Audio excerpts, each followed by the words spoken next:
Amén, gloria a Dios.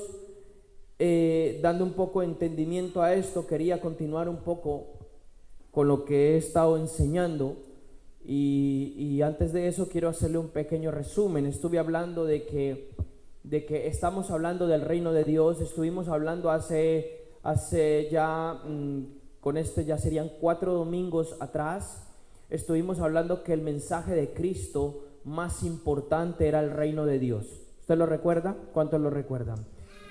El mensaje de Cristo era el reino de Dios. Él empieza a predicar y él dice: arrepentíos porque el reino de los cielos ha llegado. ¿Estamos de acuerdo? Y de ahí en adelante yo empecé a demostrar bíblicamente en los evangelios, que son los que relatan la vida de Cristo más cerca. Empecé a demostrar bíblicamente cómo Cristo empezó a enseñar, a predicar y a manifestar el reino de Dios. Dije que el reino tenía unas señales, etcétera, etcétera. Amén.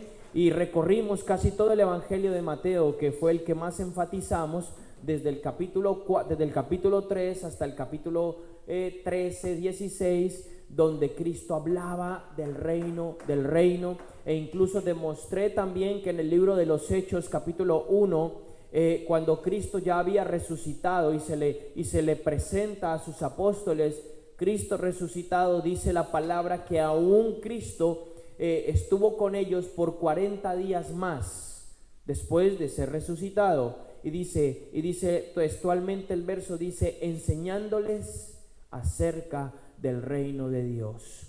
Hemos estado hablando que la iglesia necesita saber qué es el reino de Dios para poder gobernar, para poder ser partícipe de la herencia que Dios nos da. Amén. ¿Estamos de acuerdo? Entonces creo que eso es importante, lo que estaba hablando un poquito. He hablado un poquito de Cristo, qué es lo que Cristo habla con Nicodemo en Juan capítulo 3, del verso 3 al 5, como que era necesario nacer del agua y del Espíritu para entrar al reino de Dios. Hemos dicho que mucha iglesia hoy en día se encuentra que no ha nacido de nuevo porque no ha entrado al reino de Dios en muchos aspectos. Muchas veces la tradición de la iglesia cristiana ha enseñado que el nacer de nuevo es el bautismo en agua y que naces de nuevo cuando has hecho una oración de fe, pero yo demostré bíblicamente que eso no era lo que significaba. El nacer de nuevo era un proceso. El agua era una renovación por medio de la palabra, cuando nos lava y la palabra se hace carne en nuestra vida. Y el nacer del Espíritu era que el Espíritu ponía toda su genética espiritual en nosotros. Entonces, de tal manera que nuestra naturaleza caída tomaba un segundo plano y empezaba a surgir una nueva naturaleza, una naturaleza del Padre en nosotros. Y era una transformación continua. Pero muchas veces la iglesia, por la tradición, nos ha enseñado estas cosas, y estas cosas lo que han hecho es que nos han impedido entrar al reino de Dios. Cristo habla en el verso del 3 al 5 en Juan capítulo 3, dice, primero le dice: si no naces de nuevo no puedes ver el reino de Dios. Después en el versículo 5 le dice: si no naces del agua y del Espíritu no puedes entrar en el reino de Dios. O sea, Cristo nos está hablando de entrar en el reino de Dios ya, cuando Él lo estableció. Uno de sus principales propósitos que Él vino a establecer a la tierra era establecer el reino de Dios. Entonces a nosotros muchas veces nos han enseñado que vamos a entrar al reino de Dios cuando nos muramos y partamos de esta esfera terrenal, lo cual no es cierto, lo cual no es lo que yo leo en la palabra. La palabra me enseña que Cristo me quiere hacer de entrar en el reino ya, y yo tengo que empezar a experimentar en esta vida terrenal el cielo en mi vida, los beneficios del reino de Dios. Entonces, por eso vemos a mucha iglesia sin propósito, vemos a mucha iglesia enferma, vemos a mucha iglesia endemoniada en muchos aspectos. ¿Por qué? Porque no han entrado al reino de Dios. No han entrado al reino de Dios. Entonces, uno de los énfasis que el Señor nos ha hablado para este tiempo es enseñar a la iglesia a entrar al reino de Dios. A entrar. Y las señales nos siguen. ¿Qué señales? Los demonios salen fuera, los enfermos se tienen que sanar, las señales sobrenaturales del reino se empiezan a manifestar, la transformación de las vidas empieza a ser visible, tangible, y eso es lo que Dios quiere en cada uno de nuestras vidas. Ok, entonces entramos en un punto donde hablaba yo de la autoridad en el reino de Dios. Y empecé a explicar qué era la autoridad en el reino de Dios. Utilicé un pasaje, Lucas capítulo 7, del versículo del 1 al 10. No lo busque porque estoy haciendo un repaso. Entonces utilicé Lucas capítulo 7, versículo del 1 al 10. Usted lo puede ir anotando para que lo lea en su casa. Y dije que en este encuentro Cristo se encuentra con un centurión romano. Y si bien es cierto, este pasaje tiene dos puntos muy importantes que remarca el pasaje.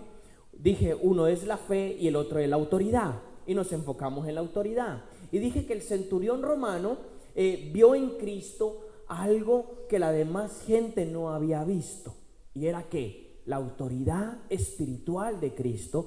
Concretamente en el versículo 8 de Lucas 7, 8, el centurión le dice a Cristo: no es necesario que vengas ni siquiera a mi casa, no soy digno de que entres a mi casa, solamente di la palabra y mi siervo sanará.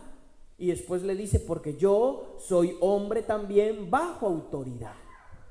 Entonces reconoce que Cristo era un hombre en autoridad espiritual y que estaba bajo autoridad. Entonces él veía algo muy importante allí en ese aspecto. Entonces empecé a enseñar cómo Cristo, cuando vino a la tierra, no hacía lo que a él le daba la gana, sino que en Juan 5, en el versículo 19 y en el versículo 30, Cristo dice que él no viene a hacer la voluntad de él, sino que viene a hacer la voluntad del Padre. Amén. O sea, él estaba sujeto al Padre, estaba sujeto a la voluntad del Padre. Amén. Entonces creo que eso es importante mirarlo. Estuve hablando de que Cristo aprendió la obediencia. Cristo era 100% Dios, pero también 100% hombre. Expliqué que por lo menos di una cita bíblica en Hebreos 5:8, donde dice, Hebreos 5:8 dice que Cristo, por lo que padeció, aprendió obediencia. Y empecé a enfatizar de que hay niveles de autoridad espiritual en nuestra vida, y que el primer nivel de autoridad espiritual en nuestra vida vendrá por la obediencia. Entonces, porque Cristo demostró lo que era obediencia, y era importantísimo el que Dios desarrollara en nuestras vidas obediencia. Amén. Hasta ahí usted recuerda un poco. Entonces, dije que el primer nivel de autoridad sobre nuestras vidas era la obediencia. ¿La obediencia a quién? La obediencia a Dios, a su palabra. Expliqué también que la obediencia a nuestras autoridades, las personas de autoridad oficial legalmente establecidas por Dios. Y también enseñé también una parte de que Dios incluso nos demandaba a sujetarnos o a obedecer la autoridad terrenal. ¿Cuál es la autoridad terrenal? El gobierno, los estatutos del gobierno, la policía, etcétera, y todo este tipo de cosas, y que nosotros deberíamos de obedecer a la autoridad terrenal hasta el punto de que esa autoridad terrenal no chocara con la autoridad del cielo. ¿Estamos de acuerdo? O sea, esto quise decir que cuando la autoridad terrenal quiere hacernos obedecer algo que Dios no aprueba, entonces ya nosotros no nos sujetábamos a esa autoridad. ¿Lo recuerdan? Era importante. ¿Dónde decía eso en la palabra? Eso lo dije en Romanos 13, versículo 1 y 2, y en Primera de Pedro, capítulo 2, del versículo 13 al 5. Ahí hablaban estas cartas de que nosotros debíamos de sujetarnos a la autoridad. Dije también otra cosa. Dije que Dios quería que nuestra obediencia fuera completa, no fuera parcial. Que Dios consideraba si nuestra obediencia es parcial, la consideraba desobediencia. Fíjese, entonces, que cuando nosotros desarrolláramos una obediencia completa, no perfecta, pero sí madura, completa, entonces la palabra de Dios iba a empezar a tomar un sentido de autoridad sobre nuestras vidas. Y entonces empecé a hablar en Mateo capítulo 10, versículo 1, cuando Cristo dice: les doy autoridad a los discípulos para que sanen enfermos y echen fuera demonios y prediquen el evangelio del reino. Entonces dije que esto empezaba a tomar forma en nuestra vida. Dije que esto empezaba a suceder. Y también en Lucas 10:19, donde Cristo les dice a sus discípulos: les doy autoridad para pisar serpientes y escorpiones y toda fuerza del maligno, y nada los dañará. Pero dije que esto no venía antes de que nosotros fuéramos obedientes. Amén. ¿Lo recuerda? Creo que esto es importante. Entonces, muchas veces a la iglesia se le ha enseñado que tiene autoridad espiritual, pero no se le ha enseñado el primer nivel de autoridad, de obediencia. Entonces la iglesia, o muchas veces la gente está orando y ora en contra de los demonios, ora en contra de las drogas, ora en contra de muchas cosas, pero no sucede nada. Dije yo que los demonios se le reían. ¿Por qué se le reían? Porque eran personas desobedientes. No eran personas obedientes a la palabra de Dios, no eran personas obedientes a sus autoridades, e incluso hasta eran personas que también desobedecían la autoridad terrenal. Entonces Dios no puede respaldar a alguien que es desobediente.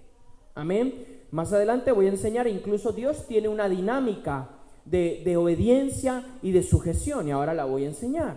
Entonces dije que ese era el primer nivel de autoridad. También dije que había otros niveles, y otro nivel era el segundo nivel era el nivel de la autoridad por la experiencia. Una vez nosotros fuéramos obedientes, íbamos adquiriendo experiencia en la palabra de Dios, íbamos adquiriendo experiencia en las batallas que nosotros tenemos que ganar como hijos de Dios, porque sí, tenemos que ganar batallas.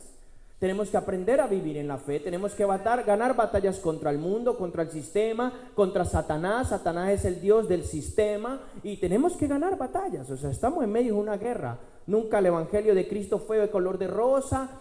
Si a nosotros nos enseñaron eso, pues nos enseñaron mal. Ahora, Cristo también nos prometió la victoria, pero cuando yo quiero aplicarla en mi vida, cuando yo soy obediente. Entonces dije que el segundo nivel de autoridad era el nivel de autoridad que venía por la experiencia, y expliqué un poco sobre el tema del ejército, de que esto nos hacía crecer en autoridad y nos daba crecimiento espiritual. Dije que había un tercer nivel de autoridad, y para mí es el nivel más grande que hay, y dije que Cristo nos daba el tercer nivel de autoridad, el nivel de la autoridad de resurrección.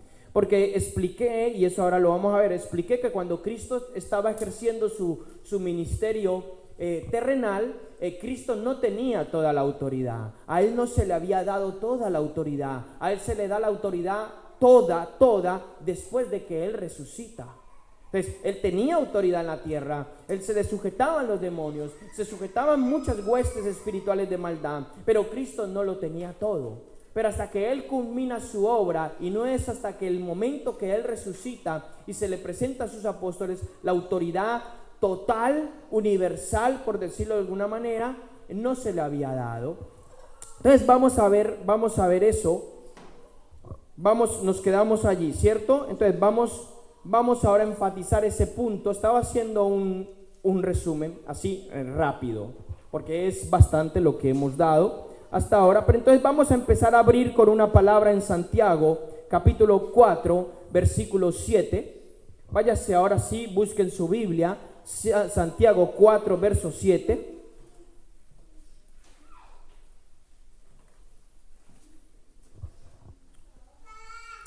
Gloria a Dios. Ok, Santiago 4:7 va a decir algo muy específico. Y muchos han utilizado este verso omitiendo la primera parte de este verso, que es quizás la más importante.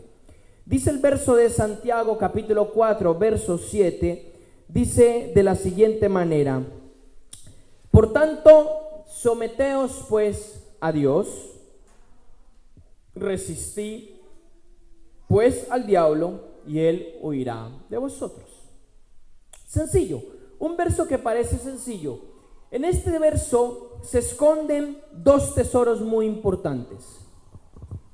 Quizás nosotros tomamos este verso y lo leemos hacia la ligera y dice, bueno, someteos a Dios, resistid al diablo y él huirá de mí. Entonces yo entiendo cómo primero que todo, la primera imagen que viene a mi mente cuando leo la palabra resistir es como que el diablo viene y me está pegando y yo estoy resistiendo. ¿Estamos de acuerdo? Es la primera imagen o la primera impresión que yo recibo, de que el diablo viene y me empieza a pegar una paliza y yo estoy como con un escudo o algo y me estoy protegiendo y estoy dejando que él me pegue. ¿Es así o no es así? ¿Estamos de acuerdo? Es la primera imagen que yo recibo cuando yo leo este verso, pero resulta que no es el sentido original del verso. La palabra resistir en el idioma original griego, donde fue escrito la carta de Santiago, es una palabra que se llama antistemi en el griego, y su significado es totalmente diferente a lo que significa resistir. Realmente el significado de la palabra antistemi es enfrentar. Entonces, cuando yo entiendo este significado, el sentido del versículo cambia por completo. Porque entonces se leería de esta manera: someteos pues a Dios, enfrentad al diablo y él huirá de vosotros. Entonces, ya no me está diciendo resista para que le peguen una paliza. Ya me está diciendo enfrente. O sea, la palabra de Dios me está diciendo que si yo hago una ofensiva enérgica en contra del enemigo, él va a tener que huir. ¿Cuándo viene el enemigo? Cuando viene a azotar mis finanzas, cuando viene a azotar mi salud, cuando viene a azotar mi familia, etcétera. Cuando viene a ponerme cualquier cantidad de tropiezos para que yo no busque a Dios. Ahora, esa es la segunda parte y es un tesoro. Tengo que enfrentar al enemigo, no me puedo quedar callado. De ahí que la iglesia, uno de los principales propósitos de la iglesia y de los ministerios es entrenar a la iglesia a que sea una iglesia de guerra, a que sea guerrera. Y por favor, no le estoy diciendo para que usted tome un arma y sea violento, no, estoy hablando de una iglesia guerrera en el espíritu. Una iglesia que va a arrebatar y va a revocar todo el imperio de las tinieblas, que usted ya sabe y no hace falta que se lo diga, pero usted ya se imagine, ya ve cómo tiene al mundo patas arriba en muchos aspectos. Entonces, esa es la primera parte esa es la segunda parte y es el segundo tesoro. Pero el primer tesoro es de lo que hemos estado hablando. La primera parte del verso: someteos a Dios. Si yo no soy obediente a Dios, a su palabra y a las autoridades que Él establece en todos los aspectos, pues por supuesto yo no voy a poder enfrentar al diablo. ¿Amén? ¿Estamos de acuerdo? O sea, por eso el verso dice: someteos a Dios, sometimiento, sujeción, obediencia. Obediencia. Uno de los significados de obediencia era asentamiento o asentir. Cuando tú buscas esta palabra en el diccionario de la Real Academia Española, te vas a dar cuenta, es estar de acuerdo con lo que se dice. Eso es asentir, estar de acuerdo con lo que se dice. Entonces, muchas veces la gente interpreta obediencia como que me dicen, sí, debo de hacer esto de parte de Dios, y yo digo, sí, pero por dentro de mi corazón yo no estoy de acuerdo. Realmente lo que está pasando allí es rebeldía, hay rebeldía dentro de mi corazón. Pero la palabra obediencia significa asentir, o sea, estar de acuerdo con lo que se está diciendo. Entonces, dice el verso: someteos a Dios. Cuando mi obediencia es completa delante de Dios, entonces ahí sí yo puedo entrar en la segunda parte. Tener una ofensiva dinámica en contra del diablo y todo su imperio, y no va a poder conmigo, porque el poder de Dios está en mí y va a tener que salir huyendo. Amén. Y eso es un poco lo que hemos estado tratando. Entonces, la autoridad espiritual no es usted decir y repetir dos versículos y repetir varias cosas y a ver qué es lo que sucede. No, la autoridad espiritual no tiene que ver con eso. La autoridad espiritual tiene que ver con principios espirituales que tiene el reino de Dios.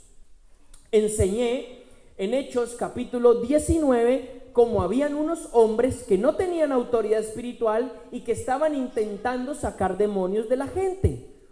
Y concretamente el versículo decía: unos hijos de un tal Exeba, siete hijos de un tal Exeba. Y dice que estos se fueron a reprender un demonio que estaba en unas personas, y el demonio les dijo, y ellos utilizaban el nombre de Jesús como si fuera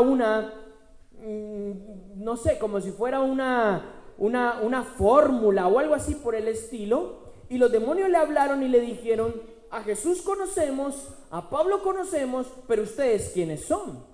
Y dice la palabra que los demonios se levantaron, o el demonio en esa persona se levantó y les pegó una paliza hasta tal punto que los dejó desnudos, y esos 7 personajes tuvieron que salir corriendo porque si no el demonio los mata.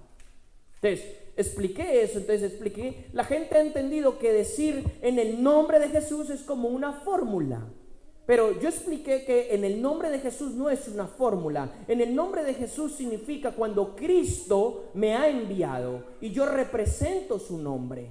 ¿Me hago entender? Cuando los principios de la autoridad del reino de Dios están marcados en mi vida, entonces yo soy reconocido tanto en el cielo como también en el infierno. En el cielo me reconocen porque saben que soy hijo de Dios y Dios me ha dado autoridad y porque soy obediente. Pero el infierno también me ve y me dice, ok, con este no podemos pelear porque este nos saca fuera.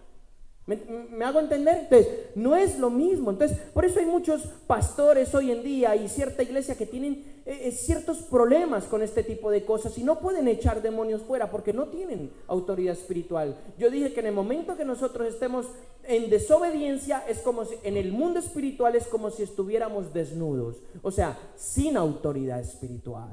Entonces, eso es una de las cosas que nosotros tenemos que aprender y tenerlo bien remarcado, porque si no, nos vamos a meter en muchos conflictos y nuestras oraciones no van a ser efectivas y quizás nos vamos a pasar todos nuestros años de vida luchando contra cosas y no las vamos a poder vencer. Entonces dije que es necesario conocer los principios del reino de Dios. Ok, entonces voy a la tercera autoridad espiritual, la autoridad de resurrección. En Mateo capítulo 28, váyase al libro de Mateo capítulo 28. Este capítulo es un capítulo muy especial y significativo porque este capítulo habla de la resurrección de Jesús. Y suceden muchas cosas en la resurrección de Jesús, como que muchos de los muertos que estaban muertos antes de Jesús resucitan y se le aparecen a muchos en la ciudad de Jerusalén y son llevados al cielo y muchas cosas por el estilo. Pero donde yo quiero enfatizar es en el verso 16, cuando Jesús resucita, Él se le aparece a sus discípulos. Y entonces Él les empieza a decir esta palabra. Muchas veces este pasaje se ha resumido, es más, tiene un subtítulo de la Gran Comisión, pero tiene verdaderos tesoros escondidos en este pasaje. Mateo 28, verso 16. Pero los 11 discípulos se fueron a Galilea, al monte que Jesús les había señalado. Cuando le vieron, le adoraron, mas algunos dudaron. Y acercándose Jesús les habló diciendo, y aquí está la parte que yo quería enseñarle: toda autoridad me ha sido dada en el cielo y en la tierra. Verso 19, por tanto, oíd, y haced discípulos a todas las naciones, bautizándolos en el nombre del Padre, del Hijo y del Espíritu Santo, enseñándoles a guardar todo lo que os he mandado, y he aquí yo estoy con vosotros todos los días hasta el fin del mundo. Ok, dos cosas muy importantes, tres mejor. Número uno, cuando Cristo resucita, Él mismo declara y dice: ahora sí, toda autoridad se me ha sido dada en el cielo y en la tierra. Quiere decir que Cristo ya estaba listo para recibir el reinado del universo y Él se sienta a la diestra del Padre. Más adelante lo vamos a ver. Él se sienta a la diestra del Padre, pero también dice: estaré con vosotros hasta el fin del mundo. Eso es a través de su Espíritu, cuando Él envía su Espíritu sobre la iglesia. Y la segunda cosa que yo quería enseñarle aquí es que Él dice: he recibido la autoridad del cielo y la tierra, y ahora les dice: id. O sea, es como que dijera, si este verso, Mateo 28, versículo 18, lo empiezas a buscar en diferentes versiones bíblicas, vas a ver lo que te estoy diciendo. Y es como que Él les dice: yo he recibido ahora toda la autoridad del cielo y la tierra, ahora yo se las doy a ustedes. Vayan ustedes y hagan discípulos a las naciones. Entonces, Cristo entrega su autoridad. Entonces, usted va a ver algo muy importante. Cuando usted analiza el ministerio de Cristo en los evangelios, usted va a ver que a Cristo lo siguieron multitudes. ¿Estamos de acuerdo?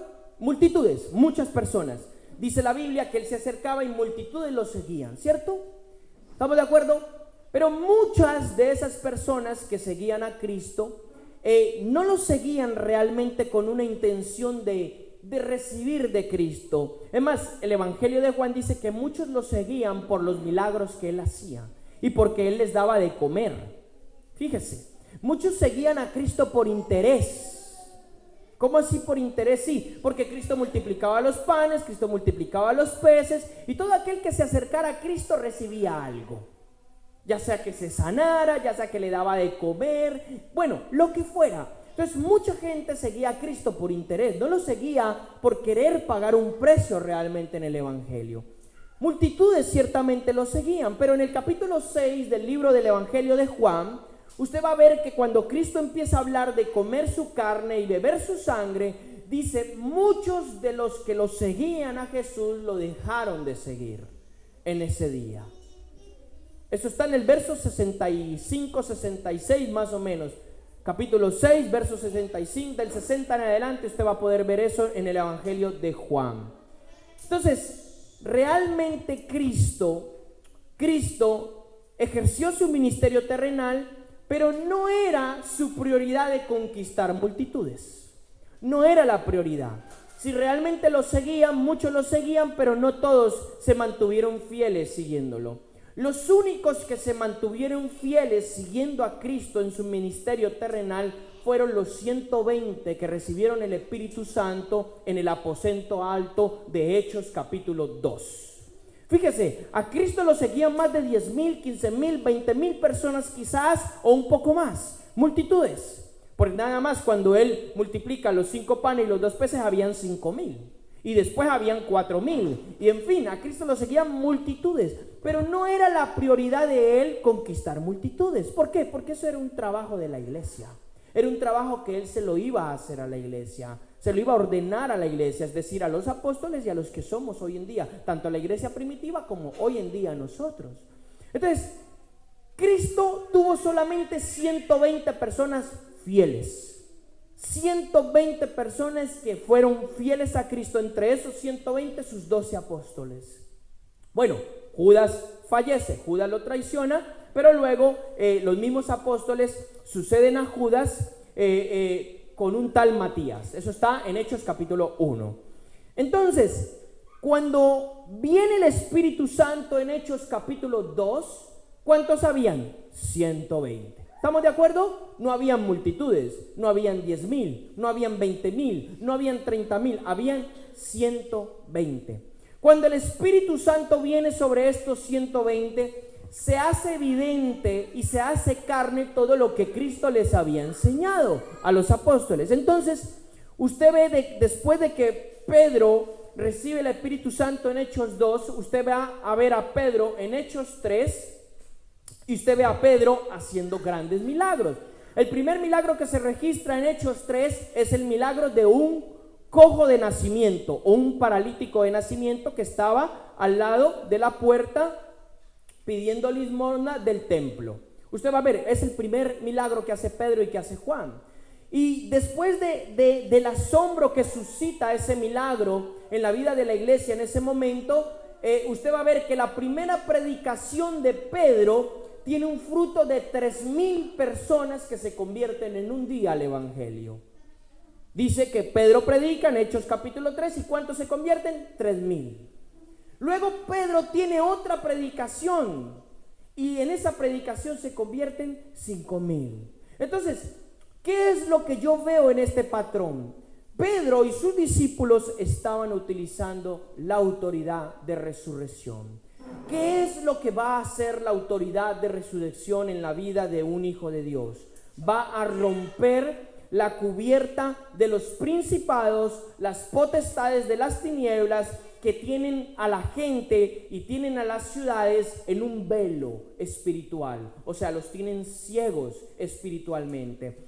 Segunda de Corintios capítulo 4 versículo 4 dice que el Dios de este siglo, o sea, Satanás, ha cegado el entendimiento de las personas. Entendimiento, entiéndase como mente, alma. Ha cegado el entendimiento de las personas para que la luz del evangelio de Cristo no le resplandezca. Entonces, ¿qué es lo que va a hacer la autoridad de resurrección en la vida de una persona? Va a romper el velo que trae ceguera sobre la vida de las personas. Y entonces muchos van a poder llegar a los pies de Cristo a través del evangelio del reino. Entonces yo veo a la iglesia ejerciendo esa autoridad. Ahora, creo que es la más importante. Con esa autoridad los apóstoles, y no solo los apóstoles, por ejemplo, el evangelista Felipe, los diáconos, los primeros diáconos que eligen en Hechos capítulo 5, diáconos significa servidores, empiezan a manifestar el reino de Dios con señales, prodigios, milagros y una cantidad de obras portentosas que llevan a la iglesia a triunfar. Y llevan a la iglesia ¿a qué? A disipar toda la cubierta de tinieblas que había sobre Jerusalén. Un solo hombre revoluciona toda una ciudad, Samaria, Felipe. Dios no necesitó una iglesia de 200 personas. Solo un hombre que tenía el poder del Espíritu Santo y tenía la autoridad de resurrección, solo un hombre pudo ¿qué? Poner en jaque a toda una ciudad, Samaria en aquel entonces, y en jaque en el buen sentido de la palabra, o sea, en otras palabras, expandir el reino de Dios. Y dice la palabra que muchos, eso está en Hechos capítulo 8 creo que es, que muchos, 7 o 8 por ahí, que muchos en Samaria se convertían al evangelio de Cristo, muchos endemoniados eran libres, muchos enfermos eran sanados. Era tan el poder que estaba manifestando Felipe en Samaria, que toda la gente de la ciudad se enteró, y entonces en las calles sacaban a los enfermos en las camillas, a los que estaban postrados, a los que tenían enfermedades terminales y todo, los sacaba, y cuando pasaba Felipe, el Señor los sanaba. Entonces, creo que es una de las autoridades más importantes de nuestras vidas. ¿Dios nos las quiere dar? Claro que Dios nos la quiere dar. Ahora, el punto clave es este: ¿cómo voy a recibir yo la autoridad de resurrección de Cristo en mi vida?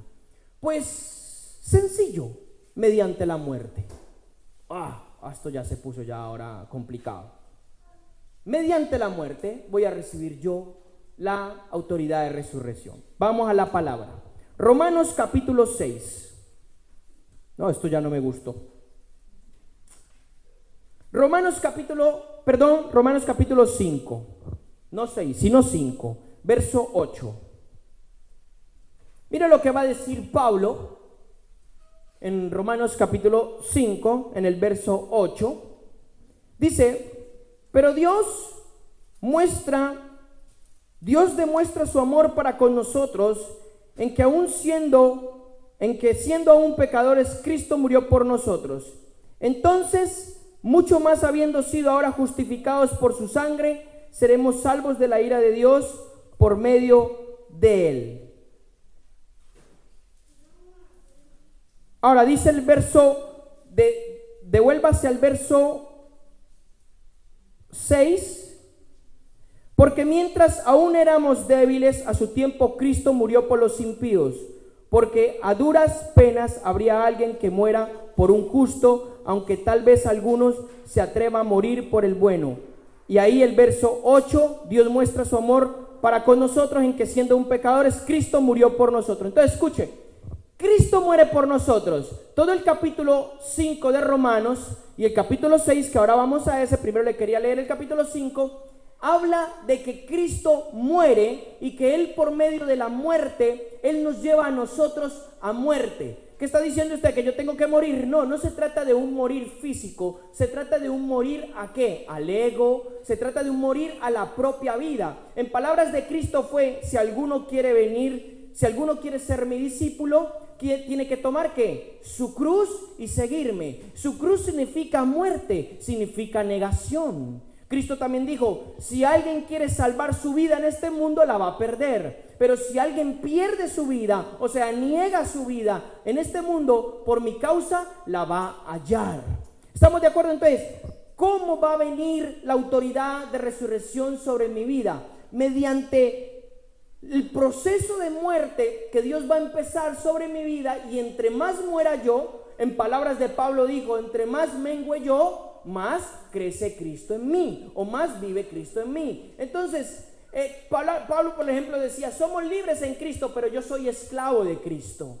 Entonces, cuanto más mi vida quede negada, quede opacada mis propios sueños, mis propios pensamientos, todo lo que yo pienso que yo desearía tener, y recibo la vida de Dios, entonces la autoridad de resurrección se va a empezar a manifestar sobre mi vida. Ahora sí, al capítulo 6 de Romanos, adelante un número, y el capítulo 6 dice, ahí concretamente, dice, en el verso 7, leémoslo desde el verso 7, dice así: porque Él ha muerto y ha sido libertado del pecado.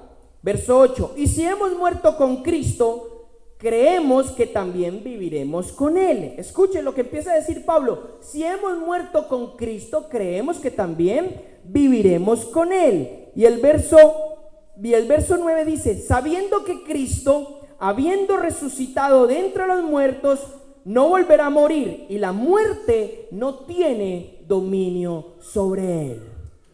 Entonces, una de las cosas que van a traer entendimiento a nuestra vida es, hablamos de muerte y lo hablamos quizás de muerte de una manera muy simple, pero realmente el morir en Cristo es un proceso de nuestra vida, día tras día, semana, año tras año. Dios nos va llevando a morir poco a poco. Dios nos va llevando a renunciar, a negarnos poco a poco a nuestra vida, hasta que la vida de Cristo empieza a crecer y empiece a hacerse más grande sobre nuestra vida. De esa manera es que yo voy a poder ganar la autoridad de Cristo. Si muero con Cristo, palabras de Pablo, lo acabamos de leer, también resucito con Él. La vida de resurrección se hace latente en mi vida. Por ejemplo, esto lo habló Pablo en Romanos, pero también lo habló en Colosenses capítulo 2. Vayas al libro de Colosenses capítulo 2, versículo 12, donde Pablo dice también algo interesante acerca de esto. Y dice, en palabras de Pablo dice: habiendo sido sepultados con Él en el bautismo, en el cual también habéis resucitado con Él por la fe en la acción del poder de Dios que le resucitó de entre los muertos. O sea, fíjese lo que le estoy diciendo. Dice la palabra que, ¿qué pasó con Cristo?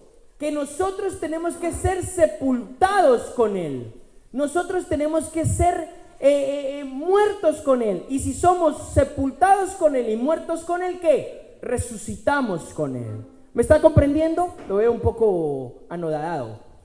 Dice la palabra que solamente en nuestra vida vamos a poder tener una autoridad espiritual alta de resurrección cuando yo he logrado morir con Cristo. Cuando en mi vida a mí ya no me interesa lo que yo quiera hacer. O sea, he muerto a mi propia voluntad, he muerto a mis propios sueños, he muerto a mis propios pensamientos, he muerto a todo lo que yo hubiera querido ser de una manera terrenal, de una manera humana. Pero cuando he logrado morir a eso, recibo ¿qué? La vida de resurrección de Cristo. Y al recibir la vida de resurrección de Cristo en mi vida, entonces ya la autoridad de resurrección está sobre mi vida.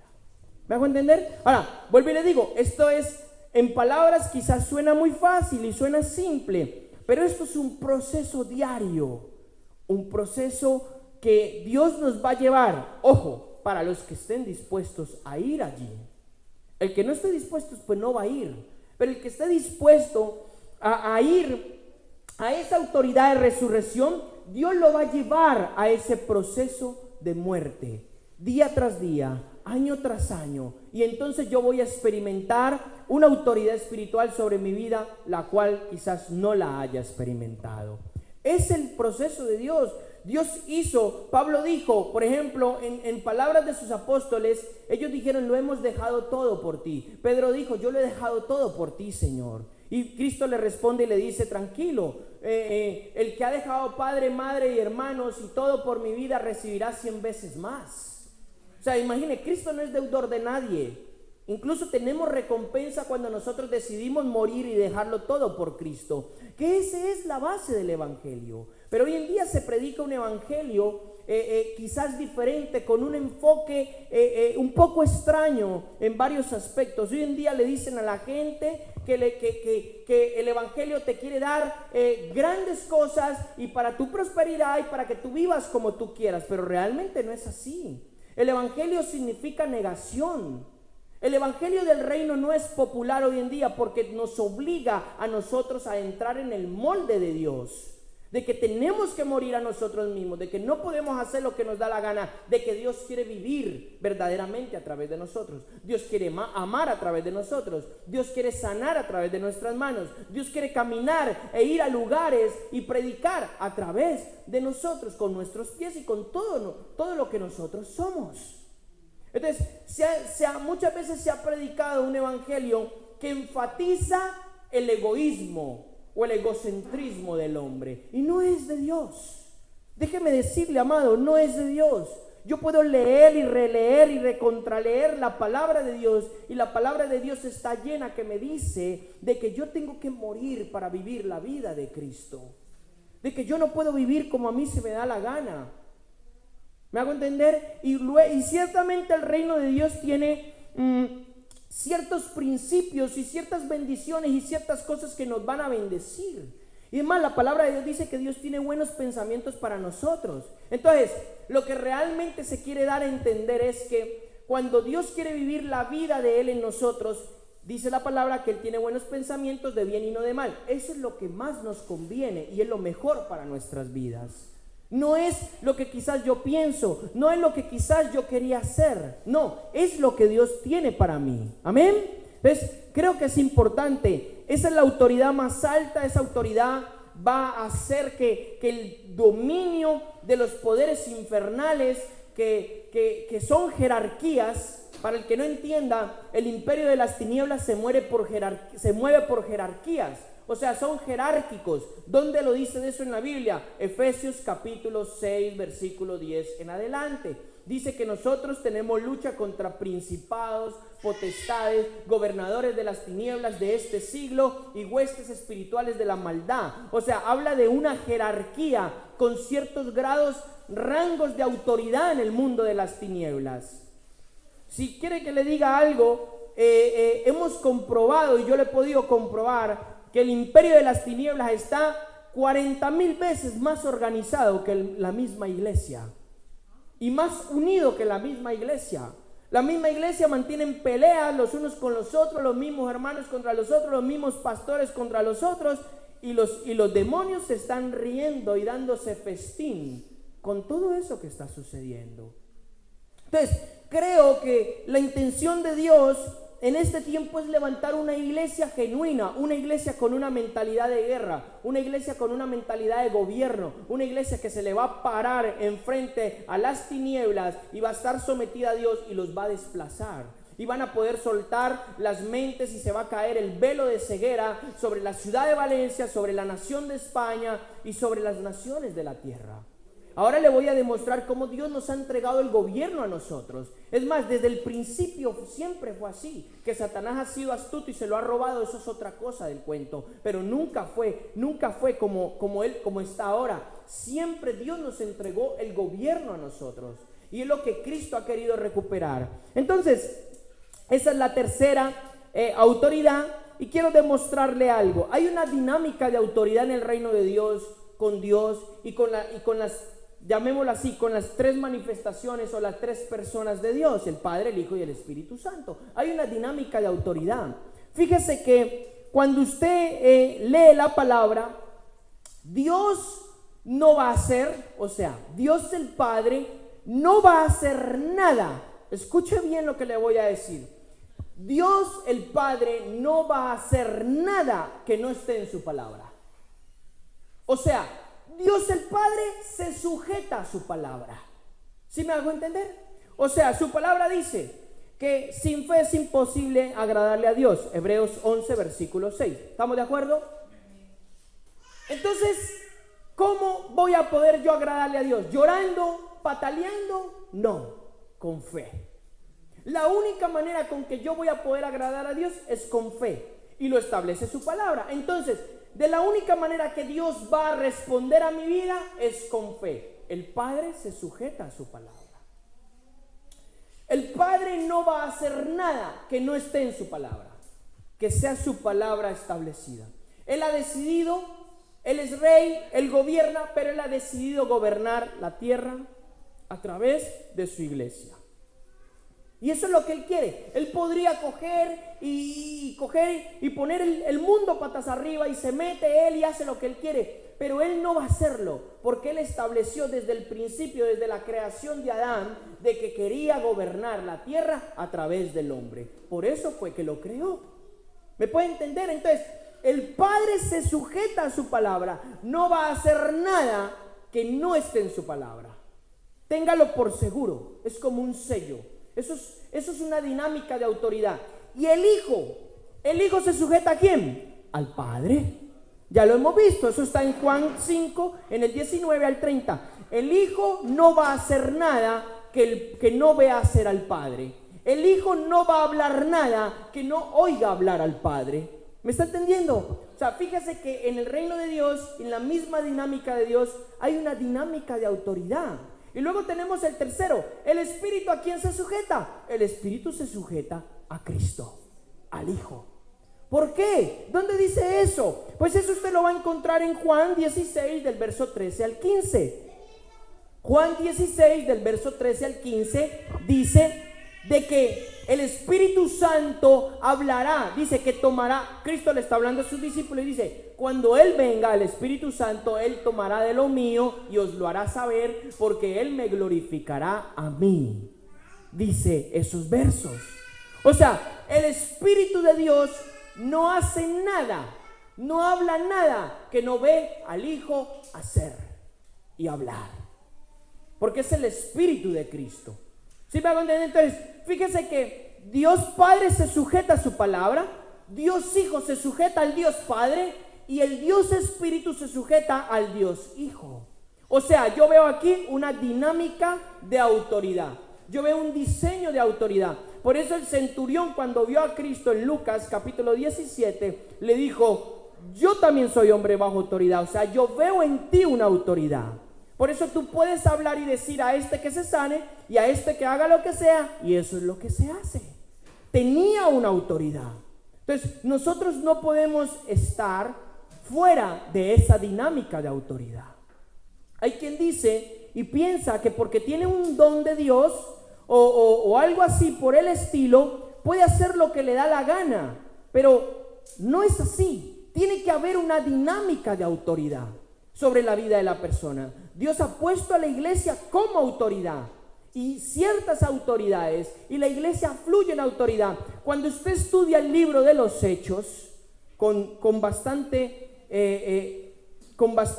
cuidado, usted va a ver que Pablo, cuando iba y establecía las iglesias en Éfeso, en Filipos, en Tesalónica, en Colosas y en todo Asia Menor, Pablo no iba y hacía lo que le daba la gana. Pablo tenía autoridades sobre él, en este caso la iglesia de Antioquía, de donde él fue ordenado como ministro, y la iglesia de Jerusalén, que era la madre de las demás iglesias. Pablo iba y le rendía cuentas al apóstol Santiago, que era el que estaba en Jerusalén. Y Pablo iba y le rendía cuentas a Pedro y a Juan y les decía lo que Dios estaba haciendo. O sea, él fluía bajo una dinámica de autoridad. Por eso es que usted ve a Pablo, por ejemplo, en Hechos 19, usted ve a Pablo entrando en Éfeso con una autoridad espiritual terrible y haciendo Dios milagros por medio de la mano de Pablo. Dice textualmente, y hacía Dios milagros extraordinarios por medio de la mano de Pablo, hasta tal punto que él cogía y oraba por la ropa de la gente que no estaba presente, y le llevaban la ropa a la gente y la gente quedaba sana y la gente quedaba libre. Hasta tal punto que toda la adoración en Éfeso de Diana de los Efesios, una adoración pagana, se vino abajo. Y dice que todos los hechiceros, los brujos, los agoreros empezaron a quemar todos los libros de magia y empezaron a quemar todas las estatuas de Diana de los Efesios, a quemarlas y a obedecer el evangelio de Dios. Dígame si eso no era autoridad. Eso era autoridad.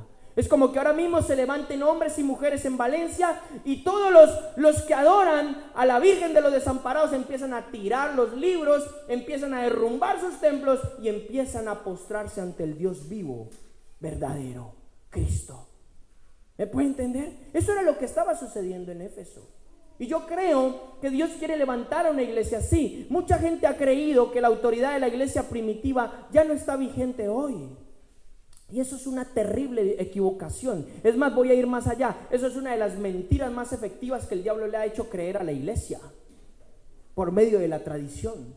Una de las mentiras más grandes. Y por eso la iglesia no se anima. Lo que yo veo en este tiempo es que mucha gente está atemorizada, amedrentada por el enemigo y está quieta.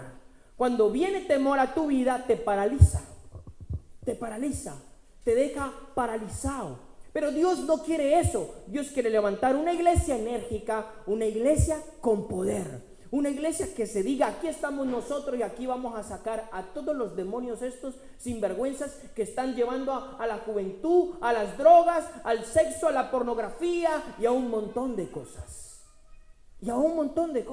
A la brujería. Pero tiene que haber una iglesia que entienda los principios del reino. ¿Para qué es el reino entonces? Para gobernar. Por eso se llama reino.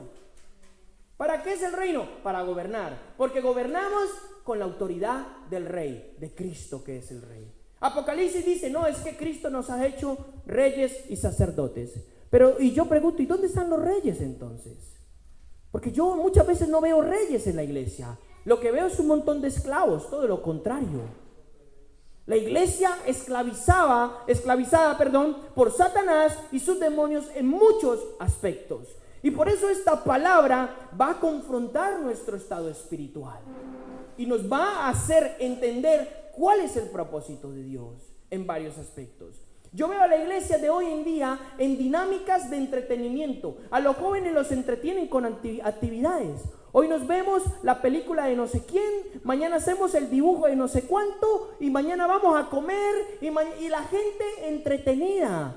Yo hoy veo la iglesia, en vez de ser un centro de entrenamiento como está establecida en Efesios capítulo 4 versículo 11 en adelante, la iglesia es un club social. Todo el mundo viene aquí y nos veíamos, todos charlamos, nos tomamos algo, todo bien, igual. Y se va con la misma derrota en su casa. Y se va con la misma enfermedad que vino. Pero ojo, Dios quiere cambiar nuestro chip. Dios quiere cambiar nuestra forma de pensar. La iglesia no es un club social. La iglesia es un centro de entrenamiento. Si usted viene a la iglesia, usted va a ser entrenado para que sea guerrero, para que su oración sea efectiva, para que gane autoridad espiritual, para que eche fuera demonios, para que sane enfermos, para que haga los milagros y la obra de Cristo en usted. Para que gane su familia, para que pelee por sus finanzas, para que el diablo no le diga a usted si usted puede ir a la esquina, si tiene dinero o no tiene dinero, si se puede comer un bocadillo o no se puede comer un bocadillo. Porque eso es lo que hace el sistema. El sistema nos enseña y nos dice: si usted no tiene dinero, no puede comer. Si usted no tiene dinero, no puede pagar el alquiler. Pero Dios nos dice a nosotros algo totalmente contrario. No se preocupe por pagar el alquiler, no se preocupe por qué va a vestir, no se preocupe por qué va a comer. Más bien, busca el reino de Dios y su justicia y todo eso será añadido. Mateo 6:33. Entonces nos cambia la forma de pensar, que esa es una de las dinámicas que queremos lograr. Usted está aquí para cambiar su forma de pensar. He dicho muchas veces que usted arrastra o arrastramos, más bien dicho, una mentalidad de pobreza, una mentalidad de miseria, de derrota. Venimos de Latinoamérica, la mayoría que estamos aquí, venimos de Latinoamérica con mentalidad de derrota, de pobreza. Nos conformamos con trabajitos insignificantes. Nos conformamos con suelditos insignificantes. Cuando la palabra de Dios me dice que Dios quiere llevarme a toda prosperidad, que Dios quiere llevarme a toda abundancia, que Dios quiere hacer grandes cosas conmigo. ¿Sí me puede entender? Y eso es lo más importante que yo puedo entender. Por eso el mensaje del reino es desafiante e importante para nuestra vida. Y nos va a desafiar. Si yo vengo a contarle aquí a usted una palabra que lo hace conformar, entonces, hermano, no estamos haciendo nada. No estamos haciendo nada, estamos perdiendo el tiempo. Para eso le digo, no venga y quédese en su casa, o váyase para la piscina, o para el río, o para la playa. ¿Me está entendiendo? Le digo, más bien así. Si vamos a hacer eso, yo le digo, yo soy el primero que digo eso. Pero como sé que Dios nos va a desafiar y nos va a llevar más allá si nosotros lo queremos, entonces vamos a hablar lo que es. Vamos a predicar lo que es. Una palabra que nos desafíe, que nos lleve a otro nivel. Una palabra que nos dé poder a nuestras vidas. Esa es la intención de Dios. Mateo 16. Cristo en Mateo 16 le hace una pregunta a sus apóstoles, sus discípulos. Y él deja en claro algo en este pasaje. Es uno de los pasajes más significativos que tienen que ver con autoridad. En el verso 13 en adelante, Mateo 16, 13.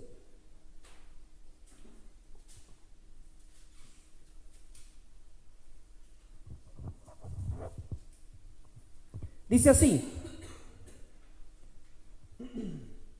cuando llegó Jesús a la región de Cesarea de Filipo, preguntó a sus discípulos diciendo: ¿quién dicen los hombres que es el Hijo del Hombre? Mire, él se refiere a sí mismo como el Hijo del Hombre. Era un título que él se ponía. Entonces él les hace una pregunta a sus discípulos: ¿quién dicen los hombres? ¿Quién dice la gente que quién soy yo? ¿Quién es el Hijo del Hombre? Y ellos dijeron: unos dicen que eres Juan el Bautista, y otros dicen que eres Elías, pero otros dicen que eres Jeremías o uno de los profetas. Entonces él enfatiza, verso 15, y les dice: ¿y vosotros quién decís que soy yo? Fíjese, primero le dice, ¿quién dice? O sea, ¿qué dice la gente de fuera? ¿Quién soy yo? Ellos le dicen, le dan la respuesta: uno de Juan el Bautista, Jeremías, Elías o uno de los profetas. Y entonces él los mira a ellos y le dice: ¿y ustedes o vosotros quién decís que soy yo? ¿Quién decís? A ver, ¿qué decís que soy yo? Ahora viene. Y ellos dijeron, dice, verso 16, Pedro.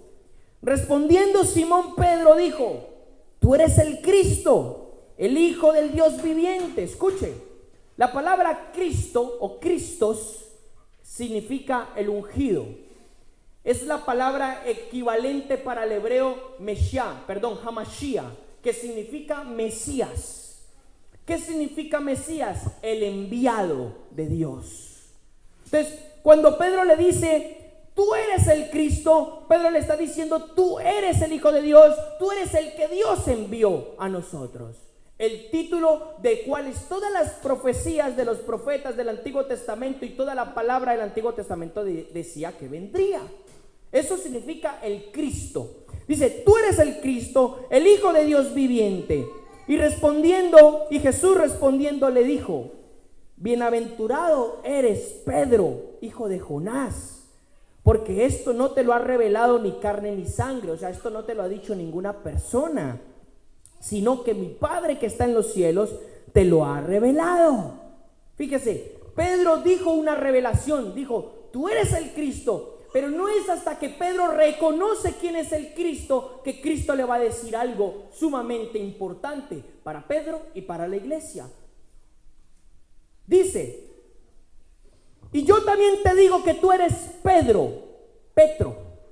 La palabra original griega es Petro, que significa una piedra o un trozo de piedra, ¿vale? El nombre Petro o Pedro en el original griego significa un trozo de piedra. Este es el pasaje que los católicos se han enredado ellos mismos.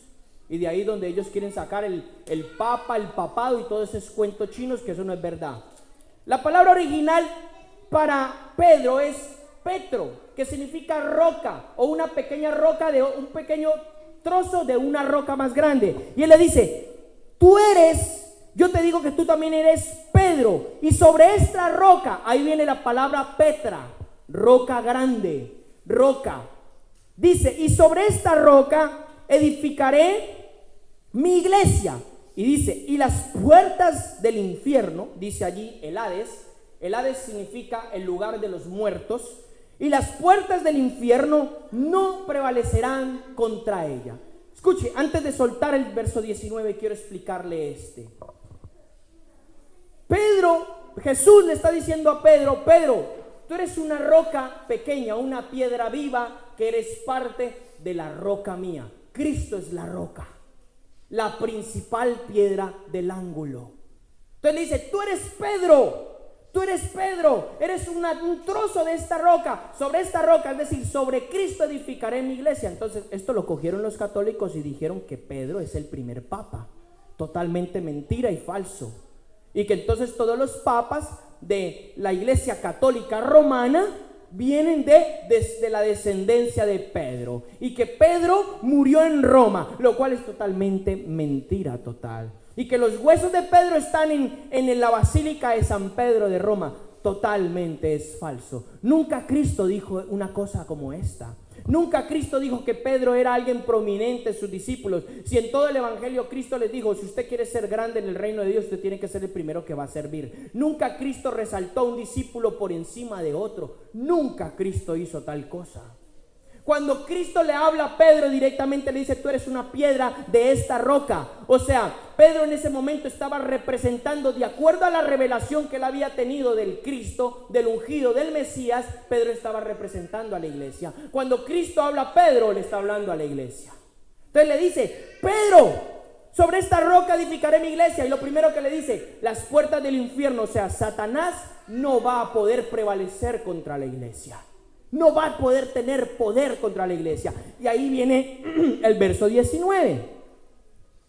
Es el que yo quiero enfatizar. Y yo te daré, este es extraordinario, y yo te daré las llaves del reino de los cielos. Y lo que ates en la tierra será atado en el cielo, y lo que desates en la tierra será desatado en los cielos. Escuche, entonces, verso 20, entonces ordenó a sus discípulos que nadie dijeran él que era el Cristo, que a nadie le dijeran que él era el Cristo. Fíjese, una cosa muy importante en este pasaje. Pedro tiene una revelación.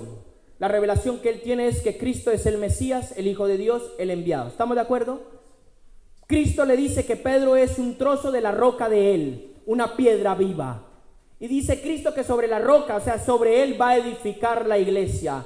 Y el poder del infierno no va a prevalecer contra la iglesia, o sea, no tiene nada que hacer. Y luego Cristo le dice, y a ti te doy las llaves del reino de los cielos. Y aquí es donde yo quiero enfatizar, ¿qué son las llaves del reino de los cielos? ¿Qué son las llaves del reino de los cielos? Dice, todo lo que ates en la tierra será atado en el cielo, y todo lo que desates en la tierra será desatado en el cielo. Ates tiene que ver con no permitir. Ates en el original griego significa no permitir. El pasaje, cuando está escrito en el original griego, dice, todo lo que no permitas en la tierra no se permitirá en el cielo, y todo lo que permitas en la tierra se permitirá en el cielo. Cristo le está hablando de autoridad. ¿Qué significan entonces las llaves? Significa autoridad. ¿Para qué sirven las llaves? ¿Para qué sirve una llave en nuestra actualidad? ¿Para qué? Para abrir y cerrar puertas, ¿no? Para abrir y cerrar puertas. O sea, cuando usted tiene la llave de su hogar, usted tiene la autoridad de su hogar. ¿Estamos de acuerdo? ¿Es así o no es así? ¿Ustedes saben que en las ciudades están las llaves de las ciudades? ¿Han oído hablar de eso? ¿Cierto que sí? A lo mejor todos no lo han oído. Pero en cada ciudad hay una llave de las ciudades que normalmente solo tiene el alcalde o el que regenta la ciudad. Y cuando hay una persona honorífica en la ciudad, el alcalde le hace la entrega de las llaves, como diciendo, lo condecoramos con la autoridad sobre la ciudad. ¿Eso no sabía nada de eso? Bueno, ok, entonces llaves son autoridad y sirven para abrir puertas espirituales. Sirven para abrir y cerrar puertas espirituales. Eso habla de autoridad. Ahora, Cristo está estableciendo a la iglesia para que reine. Y lo primero que Cristo establece es que el infierno no va a poder contra la iglesia. Entonces, si el infierno no va a poder contra la iglesia, ¿cómo es posible de que la iglesia se encuentre en muchos aspectos y diferentes áreas en derrota? Esa es la gran pregunta que yo me formulo y que le formulo a usted hoy. ¿Cómo es posible que si Cristo establece que la iglesia es una iglesia gobernadora y victoriosa y que el infierno no va a poder prevalecer contra ella, ¿por qué la iglesia se encuentra en derrota en muchos aspectos? ¿Por qué la iglesia está en escasez? ¿Por qué la iglesia está en enfermedad? ¿Por qué la iglesia está en celos, en envidias, en contiendas, en orgullo, en peleas? ¿Por qué? Simplemente y llanamente me surge una respuesta del secreto con el Señor, porque la iglesia está en desobediencia. La iglesia no está en el diseño de Dios, no está en la línea de Dios. Y cuando la iglesia está en desobediencia y no está en la línea de Dios, pues entonces el enemigo puede arremeter contra ella. Pero en el momento que la iglesia entre bajo la autoridad de Dios, de su reino, el enemigo no la puede ni tocar. No puede prevalecer contra ella. Puede atacar, pero no va a prevalecer, no va a ganar contra ella. Amén. Entonces, hay otra palabra aquí importante, es reino de los cielos. La palabra reino en el idioma griego significa basilea. Se escribe basilea, y significa gobernar, realeza, reinar, reino. Eso significa la palabra basilea en el idioma griego. Gobernar, reino, realeza y reinar. O sea, Cristo está estableciendo que la iglesia es una iglesia gobernadora. ¿Cuál es la situación vamos a enfocarnos en esta nación? Estamos viviendo en esta nación, amén, estamos de acuerdo. ¿Cuál es la situación espiritual de España? Muy decadente, en decadencia y de mal en peor. Entonces, la situación de España es el reflejo, lo digo de esta manera, la situación de España como nación es el reflejo de la iglesia, porque a la iglesia se le ha dado la autoridad. La iglesia de España tiene la autoridad y puede revertir la situación de España. Pero ¿cómo lo va a revertir? Cuando entre en el diseño del reino de Dios. Si no, no lo va a poder hacer. Es hasta tal punto que le voy a decir algo bien sobrenatural. Hoy en día, ¿tenemos gobierno o no tenemos gobierno? No tenemos gobierno. Todavía no. Y Pedro Sánchez ya fue elegido. ¿Estamos de acuerdo? ¿Por qué no tenemos gobierno? Porque en España hay confusión. Reina la confusión. Reina, ¿qué pasa? Reina la corrupción. Cada uno quiere sacar tajada y no quieren ceder los unos contra los otros.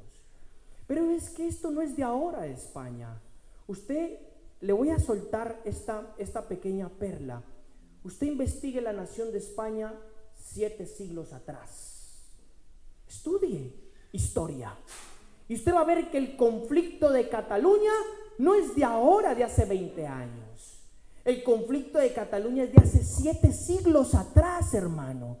7 siglos. Más de 7 generaciones que están peleando en división.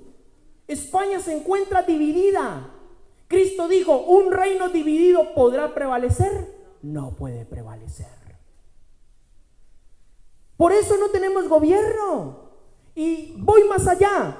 La iglesia en España se encuentra dividida. Está dividida los unos contra los otros. No hay unión del espíritu. No la hay. Un pastor pelea contra el otro y el otro contra el otro. Suena duro, hermano, sí suena duro, pero es la verdad. No podemos tapar el sol con un dedo.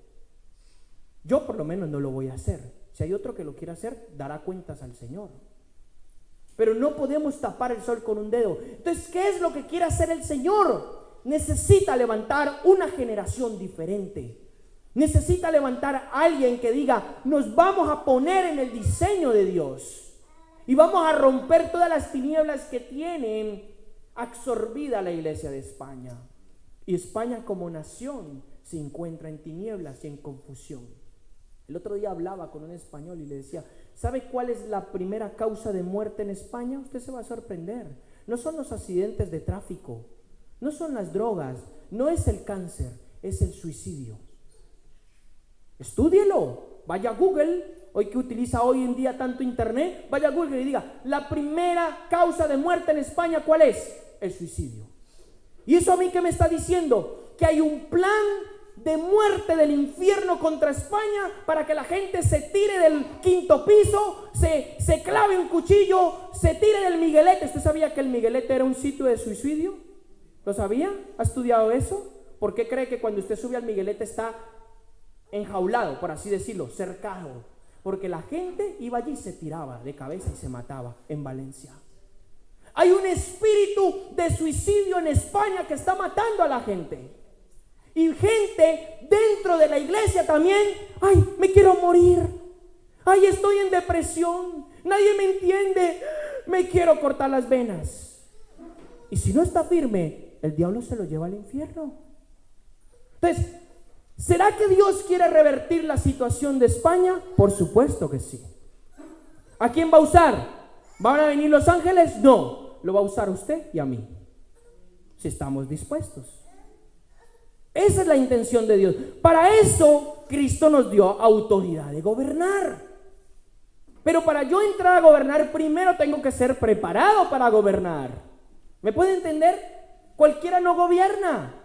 Para yo gobernar, tengo que ser preparado para gobernar en varios aspectos. ¿Por qué tanta gente que está criticando a Trump? ¿Y cómo es posible que Trump sea un hombre que tendrá sus errores, no es perfecto, pero sea un hombre que se está rodeando de profetas, de apóstoles, de pastores y de hombres de Dios, hombres y mujeres de Dios, que lo están aconsejando de cómo guiar la nación? Una nación como Estados Unidos, que es una de las naciones más poderosas de la tierra. Es profético lo que estoy diciendo. ¿Qué hizo Dios en la antigüedad? Levantó a un profeta como Daniel para gobernar Babilonia. En medio del paganismo, Daniel prosperó. Levantó un profeta como José, el famoso el soñador de sueños. ¿Dónde lo levantó? En Egipto, en medio del paganismo. Dios quiere levantar ministerios y gente que pueda acceder a los gobiernos y decirles: así las cosas no se hacen, las cosas se hacen como Dios quiere hacerlas. Tiene que pararse la injusticia social, el rico más rico y el pobre más pobre, en muchos aspectos. Pero ¿a quién va a usar Dios? Vuelvo y repito, a la iglesia. Dios no va a mandar sus ángeles, ni Él va a venir aquí Él mismo en persona y va a hacer las cosas. No, ya dije, Dios se sujeta a su palabra y Dios estableció desde el principio de la fundación del mundo que el hombre sea el que gobierne la tierra. Y Él quiera gobernar a través del hombre. Entonces, si nosotros la iglesia somos el cuerpo de Cristo y Cristo es la cabeza, lógicamente mi cuerpo tiene que estar bajo las órdenes de mi cabeza.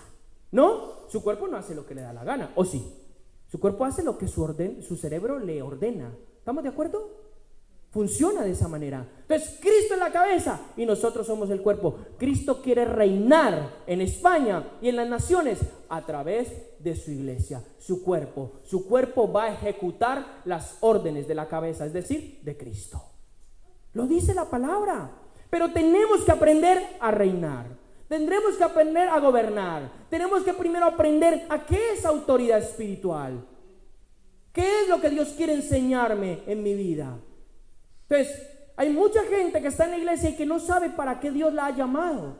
No tienen ni sentido.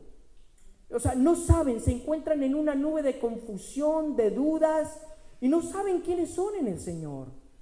Cuando la palabra de Dios dice en 1 Corintios 2 que Dios nos ha dado el Espíritu de Dios y que Dios quiere que nosotros sepamos lo que Él nos ha concedido. Entonces, ¿por qué estamos en ignorancia?